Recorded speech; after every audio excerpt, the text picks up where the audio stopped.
ठीक है, कैसे आप लोगों को, आई एम श्योर कि आप लोग जो हैं बहुत ही अमेजिंग होंगे। सो गाइस, आज के इस वीडियो के अंदर मैं आप लोगों को बताने वाला हूं डीएनएस के बारे में। हम लोग डीएनएस के बारे में बात करेंगे, which is domain name system basically. So what is domain name system, let us understand. See बहुत आसान तरीके से मैं आपको समझाने की कोशिश करूंगा। आपके मोबाइल के अंदर बहुत सारे नंबर्स अवेलेबल हैं, राइट। आपके फ्रेंड सर्कल्स के होंगे, आपके फैमिली मेंबर्स के होंगे, आपके दूर के रिश्तेदारों के होंगे, नज़दीक के रिश्तेदारों के होंगे। लेकिन क्या आपको सभी के जो नंबर्स हैं क्या वो याद हैं? नहीं याद है, राइट।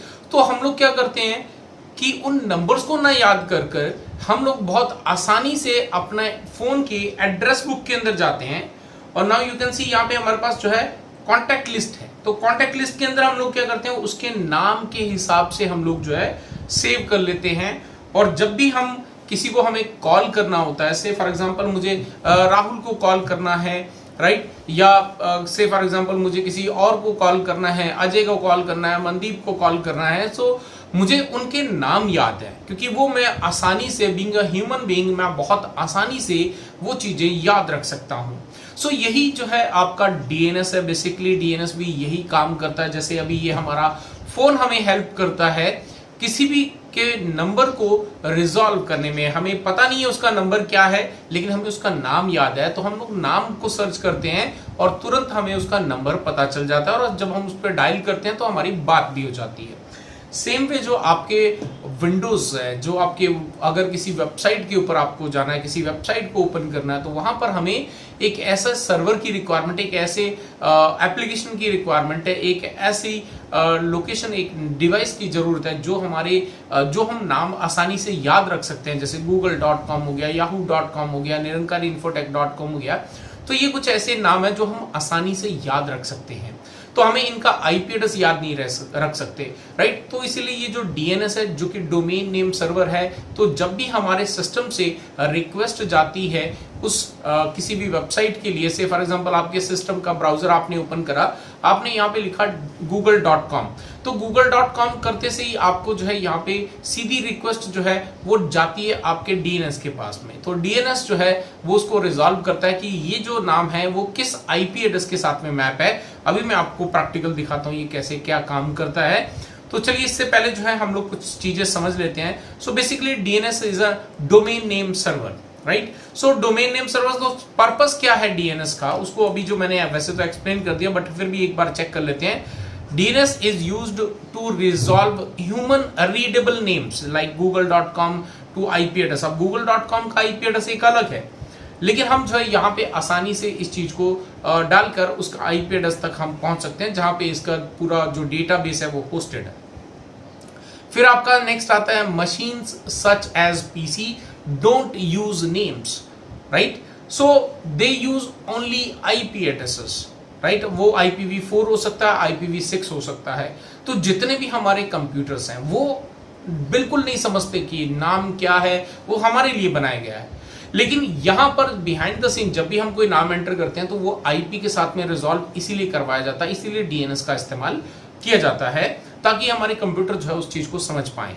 उसके बाद आपका आता है यहाँ पे names are much easier for us to remember than IP address. Of course names जितने भी नाम हैं वो हम आसानी से याद रख सकते हैं, लेकिन हम आईपी एड्रेस याद नहीं रख सकते, राइट। सो यहाँ पे नेक्स्ट आपका आता है when you type youtube.com into a web browser, your device will ask a DNS server for the IP address of youtube.com। तो जब भी हम किसी भी ब्राउजर के ऊपर में किसी भी सिस्टम पे, नो मैटर कि वो हमारा मोबाइल है, नो मैटर कि हमारा कोई डिफरेंट ऑपरेटिंग सिस्टम है, जिसका चाहे वो विंडोज हो, चाहे फिर लाइनक्स हो, चाहे फिर वो आपका मैक ओएस वगैरह हो, तो हर जगह पे जब भी आप कोई भी वेबसाइट को रिक्वेस्ट करते हैं ओपन करने की, तो डायरेक्टली वो आपका जो वेब ब्राउजर है वो डायरेक्टली डीएनएस को अप्रोच करता है और वहीं से जो है उसको उसकी रेस्पेक्टिव वेबसाइट का आईपी एड्रेस मिलता है। The DNS servers your device can be manually configured और लर्न वाया DHCP।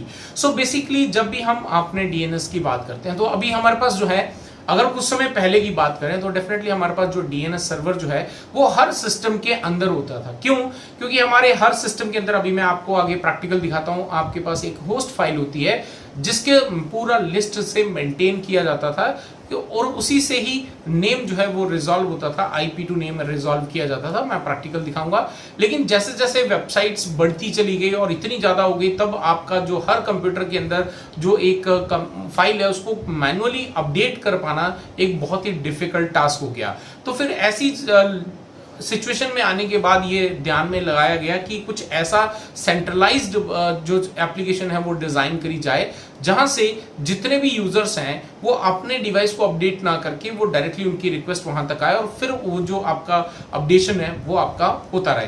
तो यहीं पे जो है DNS जो है वो आपका कॉन्फ़िगर किया जाता है। तो यहाँ पे बेसिकली हमारे सिस्टम्स के अंदर जो है DHCP के द्वारा भी हम कई सारी चीजें अपडेट करते हैं। नाउ लेट्स सी, हमारे पास यहाँ पे ये DNS सर्वर है और इसका IP एड्रेस है 8.8.8.8 और ये आपका इंटरनेट से कनेक्टेड है और ये हमारा राउटर है और यहाँ पे हमारे पास है local area network, right. Local area network के अंदर हमारे पास स्विच है और यहाँ पे हमारे पास कुछ पीसीज हैं। अगर इस पीसी से सपोज कर लो आपको कोई भी से फॉर एग्जांपल मैं यहाँ पे इंटरनेट में एक और सर्वर क्रिएट कर, मान लो ये आपका सर्वर है और ये है आपका youtube.com, ठीक है, ये आपका youtube.com है। लेकिन आपका ये जो पीसी है इसको अभी नहीं पता कि youtube.com कहां पर है। तो जैसे आप इस पीसी पे ब्राउजर ओपन करोगे तो रिक्वेस्ट कहां जाएगी, आपके स्विच के द्वारा सीधी जाएगी आपके राउटर के पास। अब राउटर से होते हुए ये रिक्वेस्ट कहां पे जाएगी, आपके इंटरनेट के पास, और इंटरनेट से होते हुए जाएगी सीधे आपके डोमेन नेम DNS सर्वर के पास में। और वो जो DNS सर्वर है फिर उसको बताएगा कि youtube.com का जो भी IP एड्रेस है, फॉर एग्जांपल यहाँ पे इसने बताया 2.2.2.2 जो है उसका IP एड्रेस था। तो ये वापस रिक्वेस्ट कहाँ पे आती है, आपके पास कंप्यूटर के पास आती है। फिर कंप्यूटर जो है उसी IP एड्रेस को पास में चला जाता है जहां पे उसका DNS ने उसको भेजने के लिए बोला गया है। तो इस तरह से जो है आपका DNS ऑटोमेटिकली बेसिकली काम करता है। तो these are the major requirements. अगर आप किसी भी वेबसाइट का अगर आप DNS चेक करना चाहते हैं तो आप जो है NS लुकअप कमांड के जरिए भी जो है कमांड प्रॉम्प्ट वगैरह पे जाके आपका NS लुकअप के जरिए भी इसको सर्च कर सकते हैं कि आपका डोमेन नेम वगैरह क्या है। Now let's take an example. Say for example हमने यहाँ पे cloudns.net जो है यहाँ पे इसको हमने NS लुकअप के जरिए फाइंड आउट करा। तो इसका ये आपका सर्वर IP आ गया, राइट, ये सर्वर है और ये इसका एड्रेस है। और यहाँ पे ये क्या है आपका नॉर्मल, लेकिन एक्चुअल में क्या है उसका, तो यहाँ पे क्लाउड DNS, ठीक है, cloudns.net है और उसका ये IP एड्रेस जो है ना, ये वाला IP एड्रेस जो है 77.247 और 178.151 ये एक्चुअली उसका जो है IPv4 IP एड्रेस है। और नाउ यू कैन सी इसके नीचे ही आपको जो है IPv6 IP एड्रेस भी देखने को मिल रहा है। तो आज की डेट में जितने भी DNS सर्वर हैं वो आपके दोनों ही टेक्नोलॉजी में काम कर रहे हैं, IPv4 एंड IPv6 के अंदर। ये अभी मैं प्रैक्टिकल करके दिखाऊंगा। तो नाउ यू कैन सी यहाँ पे जो है मैंने यहाँ पे एक वायर शार्क के जरिए एक पैकेट कैप्चर करके रखे हैं। तो यहाँ पे यू कैन सी DNS को जब भी आप सर्च करते हैं तो यहाँ पे आपकी सारी डिटेल्स आती हैं, जो भी आप डोमेन को सर्च करते हैं उसकी सारी डिटेल आपके पास आती हैं, कहाँ से कहाँ रिक्वेस्ट जा रही है, कहाँ से कहाँ रिक्वेस्ट जा रही है। तो चलिए अभी मैं आपको जो है इसको प्रैक्टिकली ओपन करके दिखाता हूँ, ठीक है। तो प्रैक्टिकली इसको देखने के लिए मैं आपको सिस्टम पे पहले तो लेके चलता हूँ और यहाँ पर जो है मैं ओपन कर लेता हूँ वायरशार्क, राइट। तो वायरशार्क जैसे ही हम लोग ओपन करते हैं अपने सिस्टम के अंदर तो सबसे पहले तो आपको आपका जो वायरशार्क का जो एप्लीकेशन है ओपन होते से आपके जितने भी चाहे वो वर्चुअल आपके इंटरफेसेस हो चाहे आपके फिजिकल हो वो सभी आपको दिखाई देते हैं। तो मेरा यहाँ पे जो ईथरनेट है ये अभी मेरा क्या है, यहाँ पे एक हार्डवेयर है जो कि मेरा एक्चुअल कंप्यूटर का जो है एक आपका कह सकते हैं ईथरनेट जो है इंस्टॉल्ड है। तो अभी यहाँ पे यू कैन सी यहाँ पे अभी तक मैंने कुछ भी नहीं करा तो यू कैन सी यहाँ पर जो है कई सारी डिटेल्स जो है वो हमें देखने को मिल रही हैं, TCP LLDP और SSDP वगैरह ये सारी काम कर रही हैं, राइट। लेकिन अगर मैं यहाँ पे ब्राउजर ओपन करता हूँ और ब्राउजर पे जाके मैं यहाँ पे लिखता हूँ youtube.com और इसको एंटर करता हूँ, जैसे मैंने यहाँ पे youtube.com करके इसको एंटर करा, अब देखते हैं पैकेट आपके वायरशार्क के अंदर कि आपके क्या रिजल्ट हमें देखने को मिलते हैं।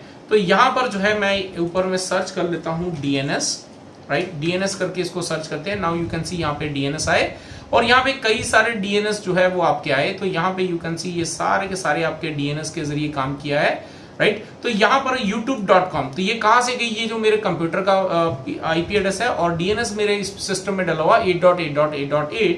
अगर मैं इस पे क्लिक करता हूँ, राइट। इसको क्लिक करता हूं तो नाउ यू कैन सी यहाँ पे ये आपका कौन सा प्रोटोकॉल इस्तेमाल किया, यहाँ पे यूजर डेटाग्राम प्रोटोकॉल, जिसको हम लोग यूडीपी प्रोटोकॉल बोलते हैं। इसका जो सोर्स पोर्ट है ये इस्तेमाल किया गया, और यहाँ पे क्या किया, क्वेरी है, यहां से रिक्वेस्ट को सेंड किया गया है। और क्या इसके लिए क्वेरी थी, यू कैन सी यहाँ पे youtube.com और टाइप ए बेसिकली आपका जो है नेम को रिजॉल्व करने का आपके कई सारे ऑप्शंस होते हैं, इसमें 3-4 ऑप्शन होते हैं, वो आगे मैं किसी वीडियो के अंदर एक्सप्लेन करूंगा आप लोगों को ये क्या होते हैं।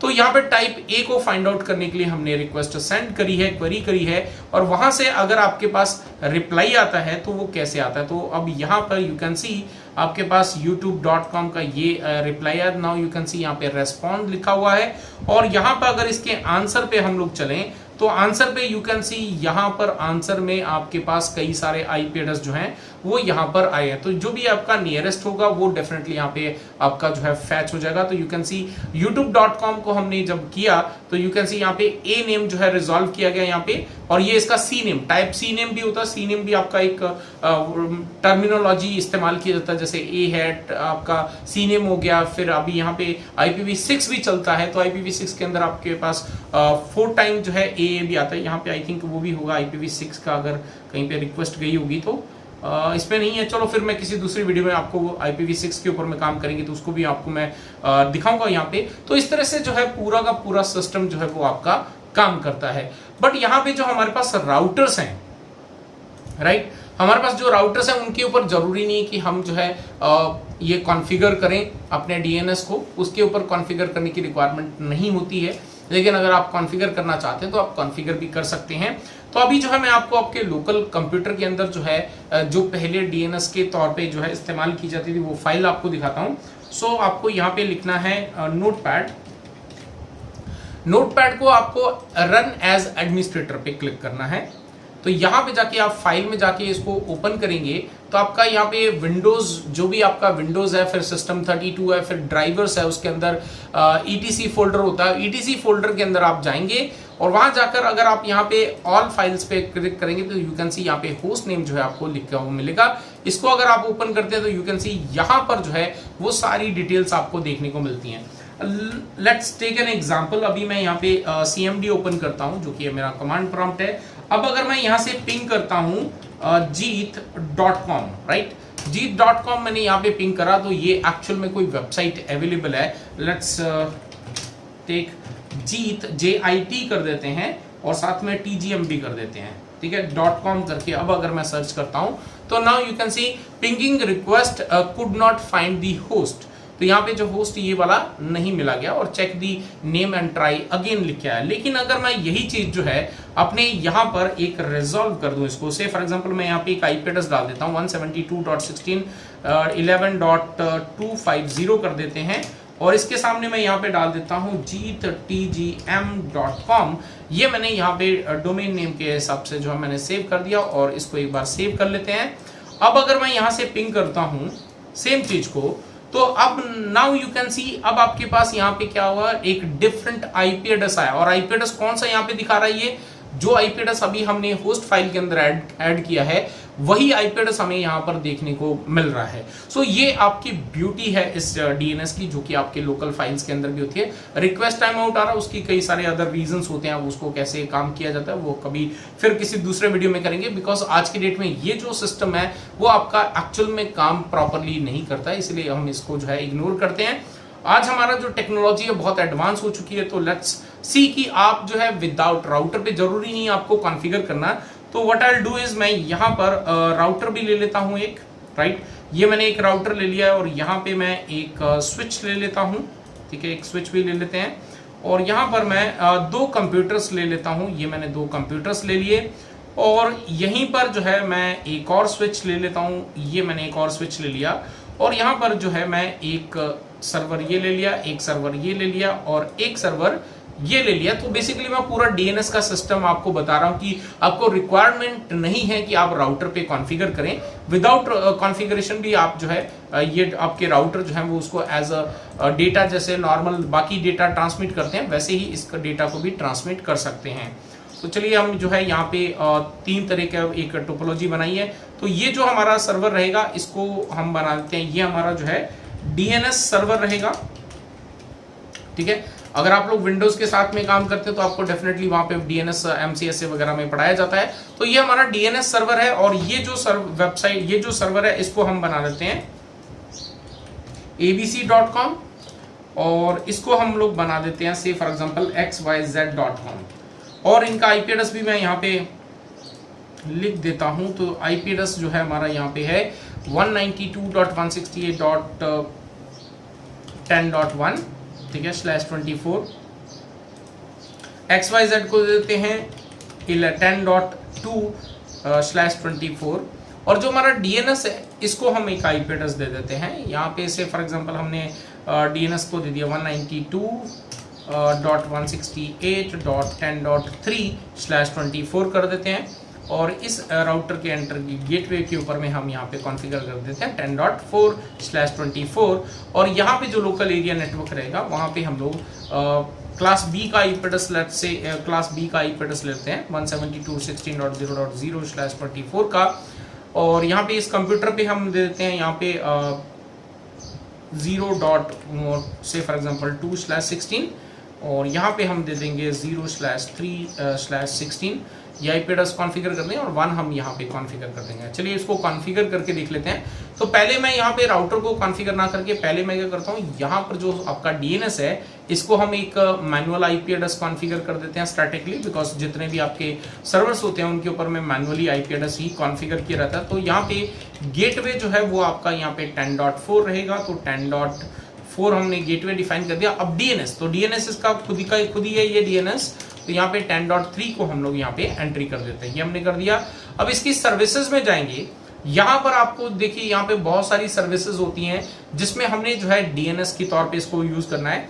तो यहाँ पे डीएनएस करते हैं और नेम क्या है, तो हमने 2 डोमेन बनाने हैं विच इज abc.com और उसका ए रिकॉर्ड, यू कैन सी यहाँ पे ए रिकॉर्ड, सी नेम, SOA और आपका NS रिकॉर्ड, ये 4 कैटेगरीज होती हैं। इनको हम फिर कभी डिस्कस करेंगे। अभी मैं यहाँ पे ए रिकॉर्ड जो है वो ऐड कर रहा हूँ। सो यहाँ पे मैं आईपी एड्रेस लिख दूंगा उसका। सो बेसिकली मैं यहाँ पे इस सिस्टम को, इस सर्वर को बता रहा हूँ कि जब भी आपके पास abc.com की रिक्वेस्ट आए तो उसको कौन सा आईपी एड्रेस प्रोवाइड कर देना, 192.168.10.1 आईपी एड्रेस जो है वो प्रोवाइड कर देना। तो ये हम यहाँ पे ऐड कर दिया है। इसी तरह से दूसरा हमने यहाँ पे सर्वर क्या बनाना है, xyz.com और इसके लिए अगर कोई आता है तो उसको किसके लिए 192.168.10.2 आईपी एड्रेस जो है उसको प्रोवाइड कर देना। इसको ऑन कर दिया हमने, राइट। तो सॉरी, ये ऑन कर दिया हमने, इसको बंद कर देते हैं। सर्वर हमारा रिजॉल्व हो गया। अभी इस सर्वर पे चलते हैं और यहाँ पर जाकर इसको आईपी एड्रेस इसका कॉन्फ़िगर कर दें। तो 10.1 और इसका जो गेटवे है वो 10.4 है और जो डीएनएस है दैट इज 10.3। तो ये हमने कॉन्फ़िगर कर दिया। सर्विसेज में जाते हैं HTTP में और इसका जो इंडेक्स फाइल है उसको मैं एडिट कर देता हूँ। बेसिकली ये HTML है, ये कोई नेटवर्किंग का पार्ट नहीं है। तो यहाँ पे मैं कर देता हूँ abc.com। तो abc.com मैंने यहाँ पे कर दिया, इसको सेव कर लेते हैं। जिनको आता है HTML वो आप इजीली कर सकते हैं, इतना कोई बड़ा टास्क नहीं है।